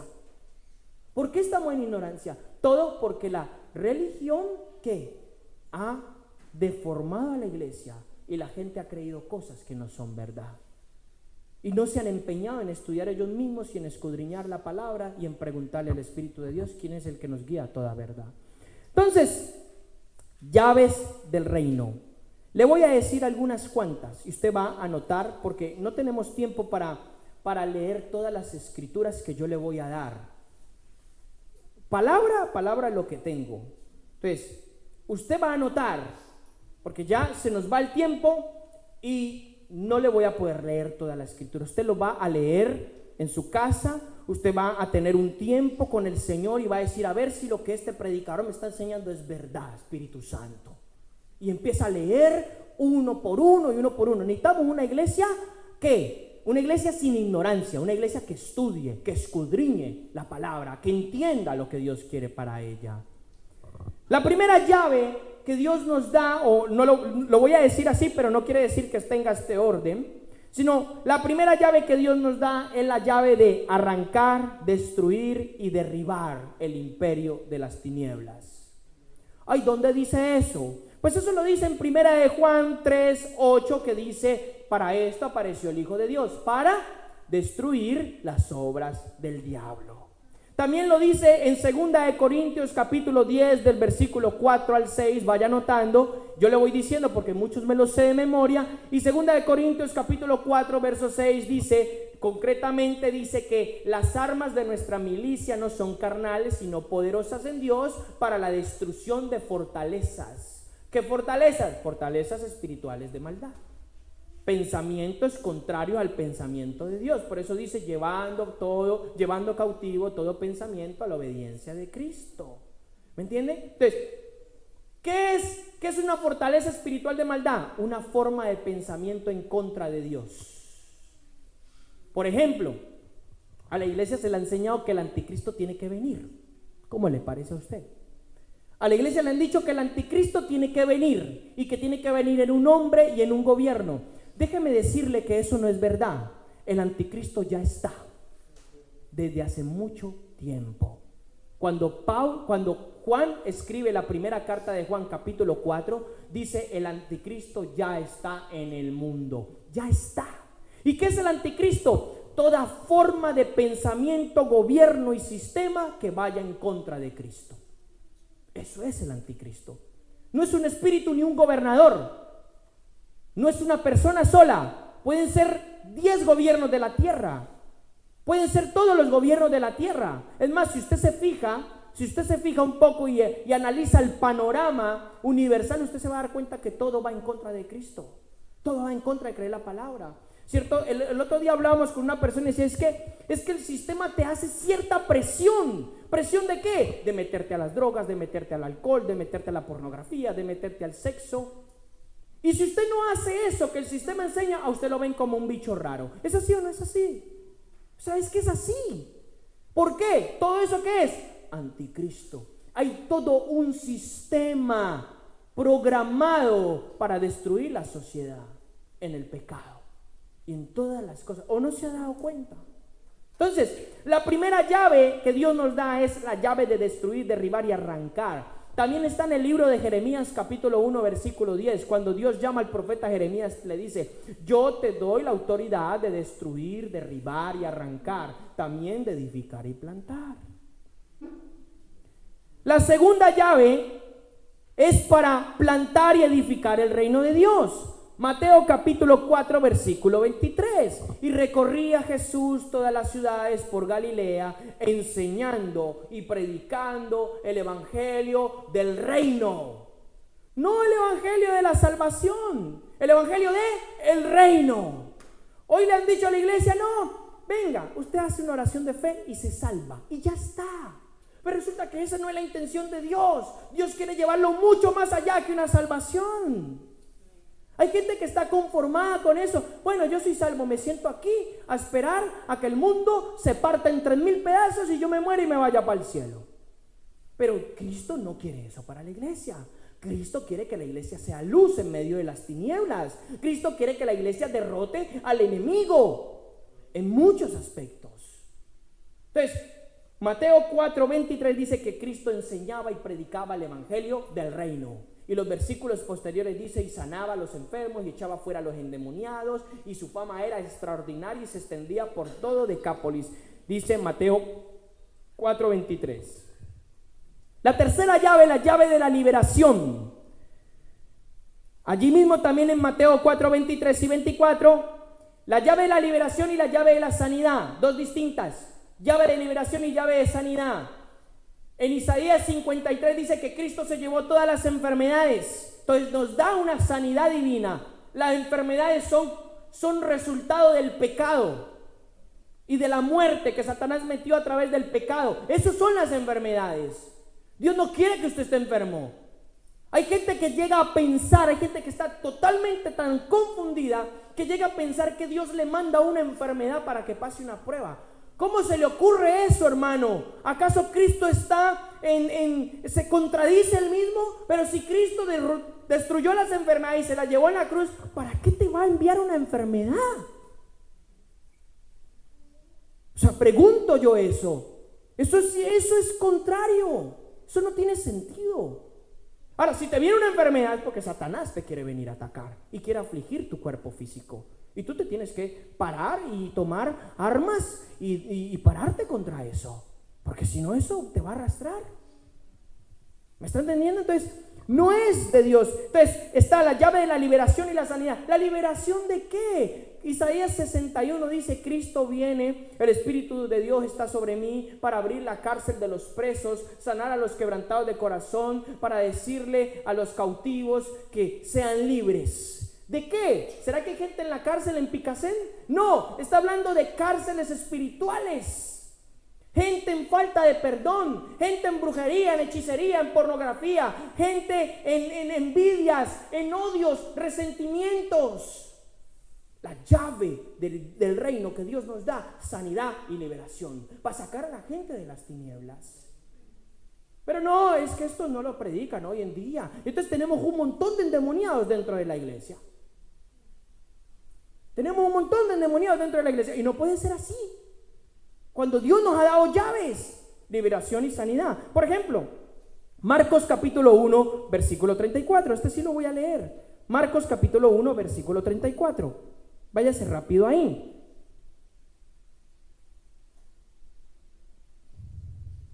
Dice así: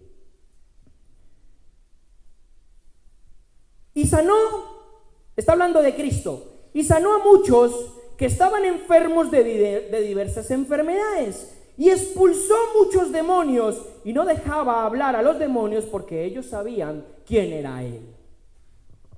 Eso dice Marcos capítulo 1, versículo 34. ¿Cuáles eran las manifestaciones del reino de Dios? Sanidad y liberación. Sanidad y liberación. En muchos aspectos. Entonces, tenemos que cambiar el chip, la mentalidad de lo que la religión nos ha enseñado. No es así. Amados, Dios quiere grandes cosas para nosotros. He dicho la llave de la liberación, la llave de la sanidad. 5, la llave de la fe. La llave de la fe, allí mismo en Marcos capítulo 9. Váyase a Marcos capítulo 9, versículo 23. Rápido, y anótese, allí mismo anótese Marcos 11 del 22 al 24 también, pero vamos a leer Marcos 9, 23. Voy a leer lo más relevante, ya le dije que no lo puedo leer todo. 23, dice: Jesús le dijo: ¿cómo si tú puedes? Todas las cosas le son posibles para los que creen. Todas las cosas le son posibles para los que creen. Este mundo nos enseña imposibilidades. Imposible que tú sin estudios puedas trabajar en una grande empresa. Imposible por todos los lados. Pero Dios nos dice: para el que cree, todo le es posible. No hay imposibilidades para Dios. No las hay. La llave de la fe. Va a crecer mi fe. Yo necesito que mi fe crezca. Y en Marcos 11, 22 al 24 va a decir otra cosa. Número 6. La llave de poder.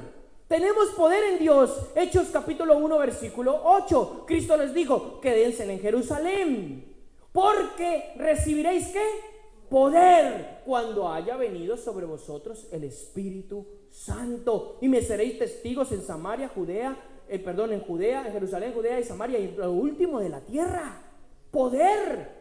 La palabra poder significa dinamita espiritual, poder, gran fuerza, hechos portentosos. Y la iglesia hoy en día carece de poder. No se sana ni un dolor de cabeza.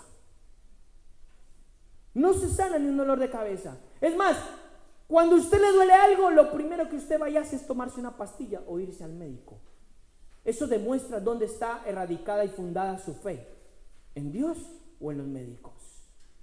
¿En Dios o en las medicinas? Lo primero que usted tiene que hacer cuando le duele algo o está siendo atacado, usted es orar y reprender todo espíritu de enfermedad. Yo no puedo decir, ay, me está doliendo algo, ahora me voy para el médico. Y entonces, ¿en qué Dios estás creyendo? No he creído. Esto ha sido pura memoria y no es vida en mí. La palabra no se hace carne en mí. Entonces tenemos un montón de gente enferma en muchos aspectos. Y no es de Dios. No es de Dios en ningún aspecto. Entonces, llave de poder, 1 Corintios capítulo 4, versículo 20 y Hechos 4:33. Vamos a leer Hechos 4:33. Este es muy interesante este pasaje. Hechos 4:33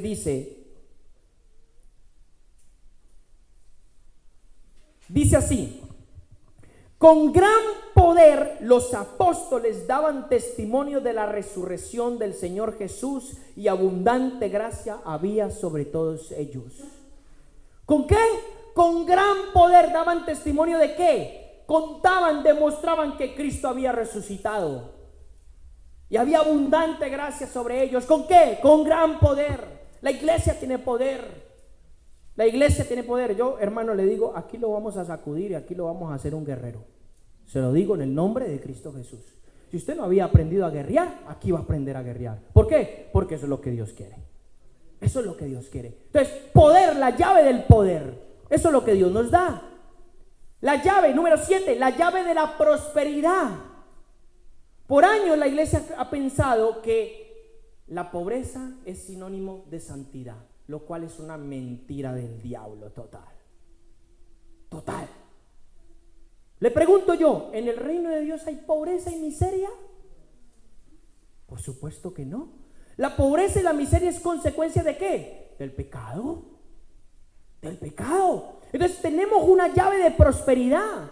Dios nos enseña a dar. ¿Cuál es la llave de la prosperidad? Dar. Más bendecido es dar que recibir. ¿Dónde enseña eso Cristo? Pues lo enseña en Mateo capítulo 6, del versículo del 1 al 4, en Lucas 6:38, lo enseña Pablo en 2 Corintios capítulo 9, del 1 al 15, y lo enseñan en la iglesia en Hechos capítulo 20, versículo 35. Más bienaventurado es dar que recibir. En todos esos versos. Claro, pero si yo soy ignorante de la palabra, ¿cómo voy a poder yo fluir en lo que Dios me ha dado? Entonces el mundo le enseña, ¿qué le enseña el mundo? Retiene, y cuanto usted más retiene, más necesidad tiene. ¿O me va a decir que no? No nos engañemos, por favor. Cuanto usted más quiere retener, más necesidad tiene. Cuando Dios le dice, dé aún todo, dé hasta lo que no tiene, y Dios le va a multiplicar.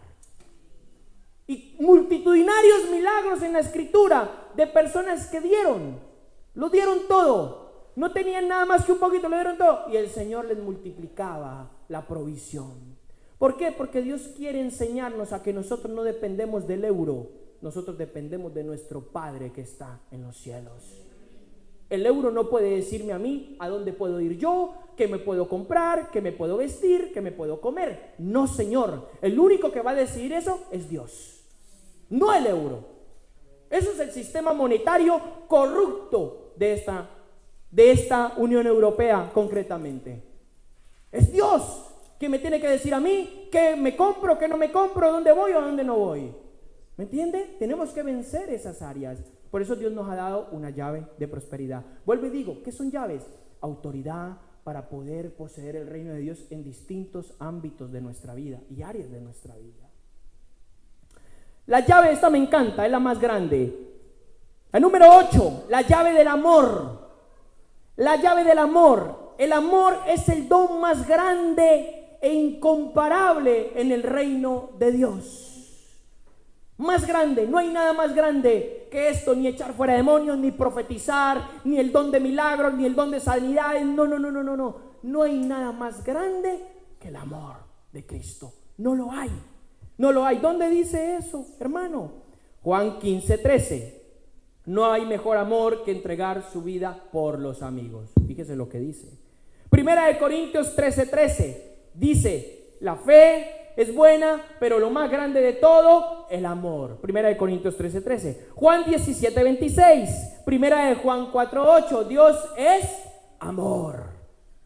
Y Juan 3:16. Porque de tal manera amó Dios al mundo, se entregó. La motivación de Cristo y de su sacrificio fue que nos amó a usted y a mí, sin importar los pecadores, los sinvergüenzas, los inmundos que nosotros fuéramos. Cristo nos amó y nos sigue amando. Y por eso hoy estamos aquí, podemos gozarnos de una salvación. ¿Me entienden? Entonces, está la llave del amor. Cuando el amor de Dios, cuando yo me choco con el amor de Dios, hermano, mi vida cambia. Cambia, yo ya no soy el mismo. Cuando el amor de Dios es derramado sobre mi corazón por el Espíritu Santo, Romanos capítulo 5 dice eso. Cuando el amor de Dios es derramado sobre mi corazón por el Espíritu Santo, mi vida cambia. Yo veo a la gente como Dios la ve. Yo la amo como Dios la ama. Es algo sobrenatural. Y el amor de Dios no tiene que ver con el amor del mundo. El amor del mundo es un amor emocional, es un amor cambiante. Si me amas, yo te amo. Si me das, yo te doy. Ya no siento las cosquillitas que sentía el primer año de casados. Eso es un amor fantasma, es un espejismo, eso no sirve para nada. El amor de Dios es inmutable e irrevocable e incambiable e infinito e incondicional. Y fíjense las expresiones que estoy utilizando y se quedan cortas para describirlo. Se lo digo, es lo más grande, el amor de Dios. Número 9, la llave del gran impacto, le he llamado yo. La llave del gran impacto está en Mateo capítulo 13 del versículo 31 al 3. Dice que el reino de Dios es semejante a un poquito de levadura que leuda toda la masa. ¿Por qué le he llamado la llave del gran impacto? Dios no necesita un ejército para conquistar una ciudad. Dios necesita una personita y con esa conquista una ciudad. El reino de Dios, con que haya muy poquito en nosotros del reino de Dios, es suficiente para hacer grandes cosas. O sea, la regla matemática no es con grandes cosas hacemos grandes resultados. No, eso sería en el mundo y en el sistema terrenal.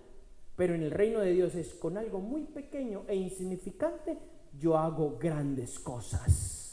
Ahí está, en Mateo 13, del versículo 31 al 33, dice la parábola de la levadura.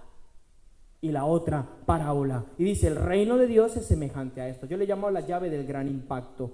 Ahora, número 10, la llave de los misterios, o sea, la revelación. La llave de los misterios del reino hacia los discípulos. Eso está en Mateo capítulo 13, versículo 11. Cristo les dice a sus discípulos. Los discípulos le dicen, ¿por qué a ellos les hablas por parábolas?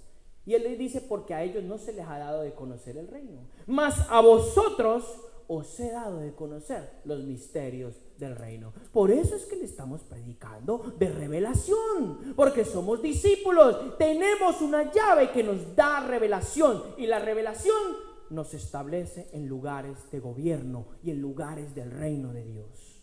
No otra cosa. La ignorancia es totalmente contraria a ello, y la ignorancia te lleva a la derrota. Por eso dice Isaías, mi pueblo perece por falta de conocimiento, es decir, ignorancia. La ignorancia no es que usted sea bruto o yo sea bruto. La ignorancia es desconocer una verdad. Si yo soy ignorante, la verdad no va a poder bendecir mi vida. ¿Estamos de acuerdo? Entonces, la llave de la revelación. En Efesios capítulo 1, versículo 17, también Pablo habla y dice, oro para que Dios os dé espíritu de sabiduría y de revelación en el conocimiento de Cristo. Revelación. La palabra revelación significa descubrir, quitar el velo. Es la palabra griega, es la palabra griega apocalipsis o apocalipto. Significa quitar el velo, descubrir. Es como que algo está aquí, pero entonces este paño lo tapa. Revelación significa quitar el paño, entonces yo ya lo veo.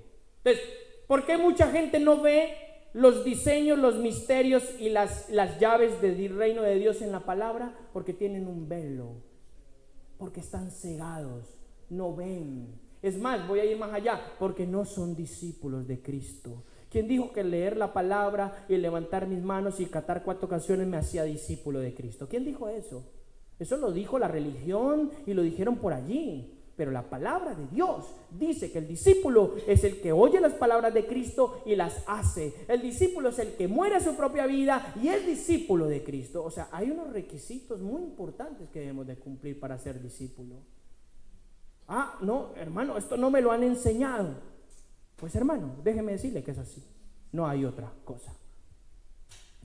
La llave de la revelación, la llave del servicio, muy importante. Hoy todo el mundo quiere destacar. Hoy todo el mundo quiere ser el más grande, el más famoso, el pastor más grande, el que mejor predica, el que mejor profetiza. Hoy todo el mundo quiere fama y quiere vanagloria. Pues Cristo nos dice, si usted quiere ser grande en el reino de los cielos, usted tiene que ser el primero que lo sirva a todos. El servicio. Y eso le quita todo el orgullo, toda la vanagloria y todo lo que este mundo le enseña a la gente. ¿Dónde está eso? Mateo 20, del 20 al 28. Ese pasaje dice que los discípulos discutían entre sí, decían, oye, pero resulta que yo voy a ser más importante que tú en Cristo. Y el otro, sí, no, yo voy a ser más importante que tú. Y el otro decía, no, yo me voy a sentar a la derecha de Cristo, yo a la izquierda. Y discutían entre sí a ver quién era el más importante y el que iba a tener más fama. Y Cristo ese día los dice, los baja del autobús, una forma de decirlo. Los baja del autobús y les dice, mire, chicos, aquí nadie es más importante que nadie. Si ustedes quieren ser importantes en el reino de Dios, usted sea el primero que sirve a todos sus hermanos. La llave del servicio. La llave del servicio. ¿Quiere ser grande en el reino de Dios? No es que tenga mucha fama, no. Sirva a todos sus hermanos con pasión, con amor y con devoción. Y va a ver lo que Dios hace sobre su vida. La llave del servicio. Número 12. La llave de la humildad. ¿Cuál es la virtud más grande del reino de Dios?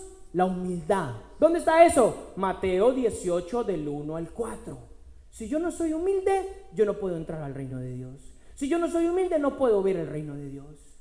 Ahí dice, Mateo 18 del 1 al 4 le dijeron, ¿cómo podemos entrar al reino de Dios? Y Cristo le dice, si ustedes no se hacen como estos niños, no van a entrar al reino de Dios. Como estos niños decía, con humildad. Con humildad. Si bien es cierto, ¿cuál es el pecado más grande? El orgullo, y el primer pecado de todos donde se extendieron o salieron todos los demás pecados fue el orgullo. Lo hizo Satanás en el cielo. Se rebeló contra Dios, se cayó en orgullo. Pues ¿cuál es la virtud más grande del reino de Dios? La humildad. Y la humildad es aquella que reconoce que necesita a Dios cada día para sobrevivir, para vivir, para caminar. La humildad está exento de toda autoexaltación, de toda arrogancia. No me creo mejor que nadie, no soy mejor que nadie. Antes todo lo contrario, soy pequeñito delante de Dios. Eso es humildad. Coloquialmente la humildad en el mundo es pobreza, pero eso es un significado totalmente erróneo. Ahí dicen, ay mira, esta persona tan humilde porque va con los zapatos rotos y la camisa rota. Eso no es humildad, eso es pobreza y miseria. Humildad no tiene nada que ver con eso. ¿Me está entendiendo? Eso es un significado erróneo. Es más, usted tómese el trabajo y busque humildad en el diccionario de la Real Academia Española y va a ver lo que le dice y se va a sorprender. Entonces, lo que el mundo dice coloquialmente lo dice por tradición, porque se lo escucharon a otro y se lo escucharon a otro y a otro, y esto es una cadena. Pero nunca se dedicaron a estudiar ellos mismos qué era humildad. Entonces, la llave de la humildad, Mateo 18 del 1 al 4. Ahora, la llave del poder de la palabra o del poder de la declaración de la palabra. Génesis 1:3. Dios dijo, hágase la luz, y se hizo la luz. Proverbios 18:21 dice, en el poder de la lengua, en el poder de mi lengua está la vida y la muerte, y el que la ama comerá de sus frutos. Si yo le digo a mi hijo, tú eres un sinvergüenza, tú eres un don nadie, tú no vas a lograr nada en mi vida, mi hijo eso es lo que va a hacer. Pero si yo le digo a mi hijo, tú vas a triunfar, vas a tener éxito, vas a lograr tu carrera universitaria, su palabra tiene poder. Si yo digo, no tengo, no puedo, no sé, esa es su realidad. Ni tiene, ni puede, ni sabe. Pero si yo digo, yo soy, yo puedo, aunque físicamente no se vea, eso es el lenguaje de fe. Eso va a marcar su trascendencia. Las palabras de nosotros tienen poder. Usted haga un ejercicio. Anote y anote todas las palabras que usted hable durante el día. Y se va a dar cuenta que tiene un gran porcentaje de palabras de derrota. Y dice la Biblia, de la abundancia del corazón habla la boca. O sea, necesito que mi corazón sea cambiado, transformado por Dios para poder hablar palabras de victoria. Y Dios nos enseña, la Biblia dice, Dios nos enseña un lenguaje de fe. Dios le dijo a Abraham, yo quiero que tú llames las cosas que no son como si fueran. ¿Me entiendes? O sea, estoy viviendo una realidad que no es la que yo quiero. Hable lo contrario. Estoy viviendo escasez. Padre, gracias. Voy a vivir, vivo abundancia. Vivo abundancia. Estoy en escasez de trabajo. Padre, en el nombre de Jesús, tú me vas a proveer un trabajo. Pero declárelo. Su palabra tiene poder. Es una llave que habrá abrir una puerta. Tiene efecto en el mundo espiritual. Somos hijos de Dios y Dios nos ha dado esa llave. Entonces, allí Génesis 1:3, Proverbios 18:21, Santiago 1:21, Romanos 1:16, el evangelio de Cristo no es palabra, sino poder de Dios.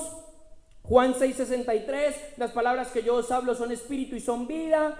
Y Romanos 4:17. Ahí hay palabra, palabra es lo que hay por todos los lados, de que nos dicen y nos hablan de este tipo de cosas. Número 14, ya voy a terminar. 14. La llave de la sabiduría. No la sabiduría de este mundo. La sabiduría de este mundo no sirve a la sabiduría de Dios. La llave de la sabiduría. Santiago capítulo 1 versículo 5 dice: si a alguno le falta sabiduría, pídale a Dios sabiduría, que Dios le va a dar, pero pida con fe, no dude, porque el que duda es como una ola del mar, que el viento la arrastra y la tira por allí y la tira por allá. O sea, no sirve para nada. Dios quiere darnos sabiduría. ¿Sabiduría para qué? Para tomar decisiones correctas en nuestra vida, para saber guiar nuestra vida. Si tuviéramos la sabiduría de Dios, ¿usted sabe cuántos errores y dolores de cabeza nos ahorraríamos en nuestra propia vida? El 98% o el 100%. Si tuviéramos sabiduría de Dios. Y lo más interesante es que Dios no la ha dado. Ya no la dio, no se la va a dar, ya no la dio. Eso es lo más bonito y lo más interesante. La llave de la sabiduría. Primera de Corintios capítulo 1:30 dice que Cristo es nuestra sabiduría. Y Efesios capítulo 1:17 al 23 dice que Dios nos da espíritu de sabiduría y de revelación. Y todo el libro de Proverbios de la Biblia habla de la sabiduría. Y el que tiene la sabiduría también tiene las riquezas. ¿Y qué fue lo que le pidió Salomón a Dios? No le pidió riquezas. Le dijo: Señor, Salomón era un rey de la antigüedad, le dijo: Señor, dame sabiduría para poder gobernar bien a este pueblo. Y el Señor le dijo: sí, te doy sabiduría, pero aún más, por cuanto no me has pedido nada más, ni riquezas, pues la sabiduría te va a traer riquezas, honor y honra. Y no ha habido otro rey más rico en toda la tierra, ni el magnate más grande de esta era más rico que Salomón. No lo existió. La Biblia dice que no existió nunca jamás un hombre como Salomón. Ay, ¿dónde está la vida de Salomón? Léase segunda de Samuel y primera de Crónicas, el libro, y usted va a ver lo que tenía Salomón y la sabiduría. Pues es más, él escribe, inspirado por Dios, el libro de Proverbios, Eclesiastés y Cantar de los Cantares. Allí usted se puede deleitar en sabiduría. ¿Qué es sabiduría? Número 15. Esta es muy interesante. Esta no la voy a poder explicar porque este es un estudio bastante profundo, pero se la voy a decir simplemente. La llave de David. Resulta que la Biblia habla de la llave de David. Y eso es una autoridad, es una cosa específica. Básicamente la llave de David significa un gobierno, un diseño de gobierno y adoración en delante de Dios. ¿Y dónde está eso en la Biblia? Apocalipsis capítulo 3 versículo 7. Cristo le está hablando a las iglesias y le dice: yo tengo la llave de David. Yo abro una puerta y nadie la puede cerrar, y yo cierro una puerta y nadie la puede abrir. Cristo tiene la llave de David. Y también en Isaías 22 versículo 22, Isaías el profeta está profetizando sobre un hombre que se llama Eliaquim, si no recuerdo, que era un sacerdote, pero era tipología, era una profecía sobre Cristo. Y le dice: y sobre Eliaquim pondré en el hombro la llave de David. La llave de David. Entonces, la llave de David es más profundo, pero es una llave, es una autoridad que Dios nos da a nosotros. Es muy importante entenderla. Voy a dejarlo hasta aquí, tengo mucho más. Es demasiado. El Señor me ha hecho profundizar bastante, pero lo continuaremos el próximo domingo porque se nos fue el tiempo para predicar. Me queda la parte de cómo Dios nos hace reinar. ¿Cuál es el diseño de Dios para reinar sobre su iglesia? Pero ya con esto yo creo que usted tiene para deleitarse durante los próximos 20 años. En serio, esto nos da para mucho nos da, porque hay mucha riqueza en esto. Yo lo he tocado de una manera simple, pero hay mucha profundidad en lo que estamos hablando. Y eso es lo que Dios quiere. Amén. Vamos a dejarlo hasta ahí. Yo quiero que usted se ponga de pie, cierre sus ojos. Le hemos hablado del reino. Ahora yo quiero orar por su vida. Quiero demostrarle el reino. Quiero compartirle pensamientos de Dios.